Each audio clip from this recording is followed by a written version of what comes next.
Dear reader, you may be startled by this message that appeared in front of you, but trust me, it is of the utmost importance that you read it. First, let me introduce myself. My name is Alfie Crawford. I was born on October 2nd, 2005, from Mother Emily Crawford and Father William Crawford in a small place near Orlando, Florida.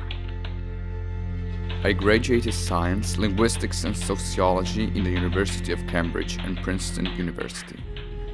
I have learned all possible forms of communication, so you should be able to understand what I have written. I am unaware if all this information is useful to you because I don't know how far back I will be able to send this message.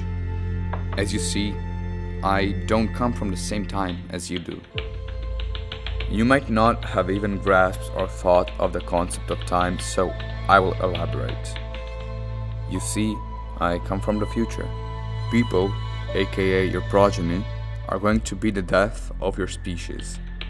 Even though they have made many helpful and beautiful things, such as fire, the wheel and miniature food processors, they are also responsible for the nuclear weapons of mass destruction. After an extreme amount of wars, one of them was the one that ended the human race. With it, all the lines were crossed. The human mind has also been corrupted by money and power. Fake medicine, fake organs, and fake food were sold on the daily basis. All the natural water became contaminated, so the only thing we could drink was some disgusting bottled water that made your mouth numb. Now, everything is so quiet. I can't remember the last time I heard a bird or at least saw a cockroach. Despite my best efforts to survive, ill health has taken hold of me. The radioactive air has done its worst to my body.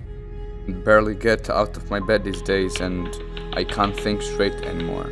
For the greater good of this planet, I beg of you, please don't evolve. This is the only reasonable and logical solution. I hope and pray with my whole heart that this message finds you well. Best regards, Alfie Crawford.